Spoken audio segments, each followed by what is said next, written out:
think, big benefit of looking at Mint, Consumer, any of these MVNOs that I've done a little bit of research on is that they are very transparent in their pricing. You know what you're going to get charged every month. Adds to the simplicity. No one likes hidden fees. No one likes being forced to call in and asked to bundle a separate service. There's times where actually driving that simplicity and just being transparent is going to really minimize any of those billing and just some of those dispute issues that do come up.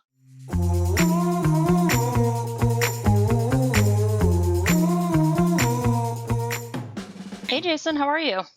Hey, Grace, great. Good to see you. Good to see you. Excited to talk about the trends we've been seeing in the mobile and home internet space this year.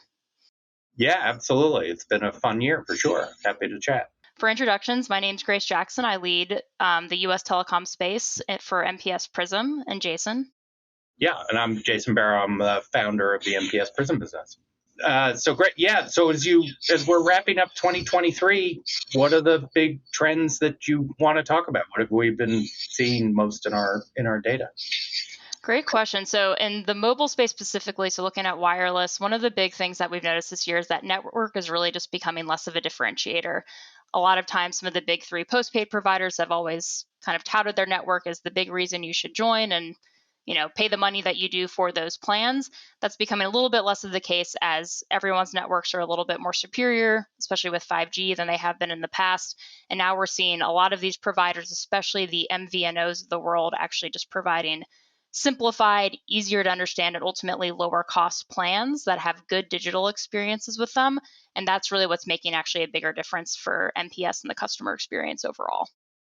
Yeah, I mean, it's really an important shift, and we've seen this across lots of the areas in telco where, in a sense, you have to win on service, which didn't used to be the way that you wanted the space, particularly if you go back 10, 15, 20 years. You mentioned digital. Is this a very good digital market? As you where have you seen it, and like who's doing this well, and what would you say? That's a great question. So it's actually not a very digital market overall. This is not near what we see in like the banking or credit card space. Digital is still very new, even for the best telco providers. We look at Mint Mobile as really a leader. When it comes to digital experiences, they have a very strong mobile app experience and just make the whole process very easy to understand and efficient for their customers. A lot of that is just by driving simplicity through their plans, but really Mint and Consumer Cellular are the two places that we see slightly stronger digital experiences overall. Right, but it's still not really digital. Like there's still a lot of people calling call centers. Obviously, a lot of the players in the space still have retail storefronts, which is where a lot of the sales and service interactions are happening. Yeah, so in some markets, like in banking, we'll see some of these service journeys where 80, 90% of the interactions are happening digitally. Across telco, the highest you ever get is 50, 60%, right?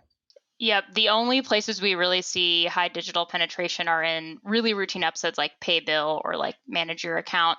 We're seeing, like you said, maybe 50 to 60% digital penetration there, but definitely for those like join and onboard sales experiences, people still really like to go into the store. They like to see the phone they're buying in many cases. Not a lot of propensity to go to digital in the first place there. So you talked about mobile, and obviously there's a good amount of competition in mobile, and it's gotten easier and easier for customers to switch back and forth. How is that playing in cable and home internet? Sort of, are customers still feeling trapped? What are we seeing in that space? Great question. So in internet, a little bit of a different story, definitely a little bit less choice there overall. But I will say the biggest thing that we've seen actually over the last couple of years is just the emergence of fixed wireless as a technology that these companies can provide. So a really good example is, Verizon and AT&T have had a fixed wireless product for a few years now. T-Mobile has launched that in the last couple of years, and that does give a little bit more optionality for consumers. It's not always the case, but the cable providers used to just have to wait, and basically they knew that you were trapped into their their internet if you were in a certain location. Not the case necessarily anymore if some of these fixed wireless providers do provide bandwidth in certain areas.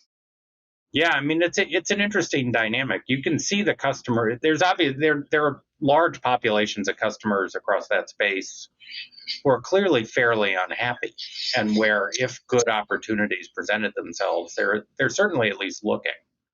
And I think The fixed wireless is an interesting market. It's not clear it's quite fast enough, quite reliable enough, but the service is so nice, and it's interesting to see how that bundle plays. Like that bundle actually can people are willing to take a little bit less from a product quality perspective than you might think if it's wrapped in a really nice and easy servicing experience. For sure. And I think it's the bundling piece, especially like T-Mobile's a great example there. But it's also coupled with the fact that a lot of the big pain points in the internet experience for a customer, like installation or break fix when a technician needs to come to your home, you've basically taken off the board with fixed wireless because it's all self-service, or it should be. And if you're providing that a very good, clean way to do self-service, that makes the process much easier, just provides a lot more positive opportunities to interact or not interact with the customer, actually, in many cases. Yeah, so you started to get it as you think about which of the journey. We talk journeys and episodes a lot when we're talking with our client. It becomes how we can break the problem apart. So, which journeys and episodes do you talk about a lot? Which are the ones that are mattering most for the customers, and does it differ across mobile versus home internet? For sure. And so I think in both, I would say the join and onboard experiences. So I think that initial sign up, as well as at least in internet, that installation experience are super pivotal. So I think in both of those cases, that's really the first interaction you're having with that provider in a lot of cases. So it's very relationship setting. And home internet, specifically, the installation piece is a huge, huge piece of either a very positive experience or a very detractor creating experience for customers. And the reason is usually because either the technician does not come on time, or simply the customer does not know that the technician will or will not show up. And once they get there, they're hoping that they can just fix it in one go, and they're not having to spend like 4+ hours with this person. So those are really what we talk a lot about with our customers. The other piece, at least in home internet and kind of related to the installation experience, is break fix. So when things do break, how quickly can you get those resolved? Are we making the customers work too hard in order to get these issues solved? Those are really the big and more pivotal experiences within internet and mobile. Yeah, I mean, I also talk with clients in this space about fighting about money. This is one of those markets where the customers feel like they have to fight about money a lot with their companies that they do business with, and they really don't like it. Sort of complicated bills and money going up and down in ways that you don't understand, and all of that stuff is definitely, you see it at a much higher volume in this market than you see it in some others. But I always talk about it as break fix and fights about money are the things that are making customers most angry. It's a lot of what the Mint Mobiles and the fixed wireless players are. It's exactly as you said. It's not that they made the billing dispute experience really, really good. They just made it go Yep. away. And like that Yep. is often a better path to happier customers than just trying to figure out Yep. how to waive the fees in some easier fashion than you might have in the past. Yes, I think it's like you said, lowering the frequency of those experiences, and then and the other I think big benefit of looking at like Mint, Consumer, like any of these MVNOs that we've at least done a little bit of research on, is that they are very transparent in their pricing. You know what you're going to get charged every month, and that adds to the simplicity. No one likes hidden fees. No one likes being forced to call in and asked to bundle a separate service. And so there's times where actually driving that simplicity and just being transparent is going to really minimize any of those billing and just some Right. of those dispute issues that do come up. Yeah. So just talk a little bit about how our clients end up using, like, what are your favorite examples of how our clients are using the insights out of Prism to actually identify what to go do?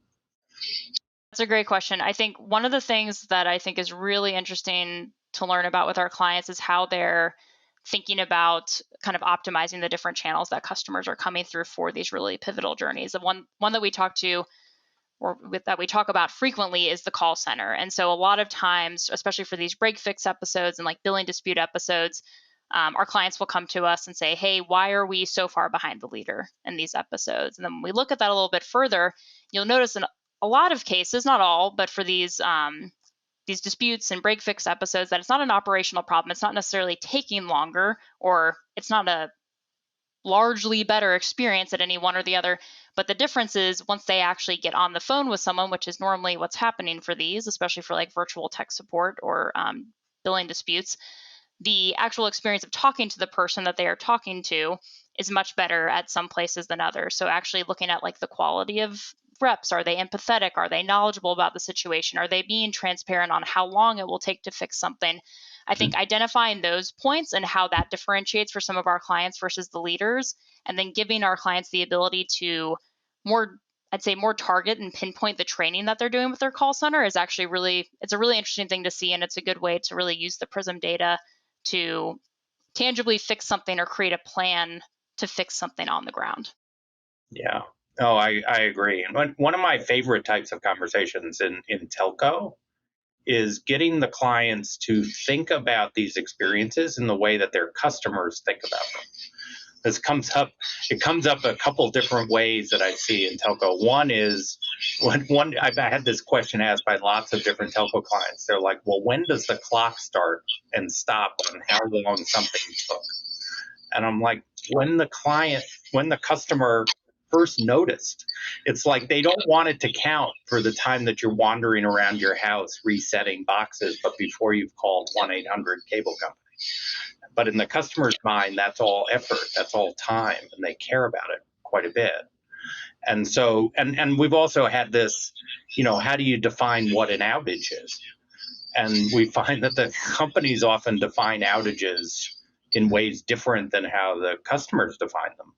And it's like, if you're not talking the same language, it's very hard to figure out what you're fixing. Because in a sense, there are really unhappy pockets of customers out there because they think they're out, but the company doesn't think they are, or they're not done dealing with a problem, but the company thinks they are. And it's like all of those types of mismatches I find are actually quite insightful. And when the clients really get it, it can really flip what they're doing very quickly. Because as soon as they define it the way that the customers are, they can tell that what they're doing isn't good enough. Like it becomes obvious, and then they can decide sort of how to fix it, and they can fix it pretty quickly. Yeah, having transparency into those, the way the customer thinks about it and what they truly feel definitely makes a big difference. Yeah, absolutely. Well, Grace, this has been so much fun. Yeah. Obviously, so I always enjoy working with you. It's been a very fun 2023. Certainly wish you the best over the holidays, and thanks so much Awesome. for everything. Yeah. Thanks. You too, Jason.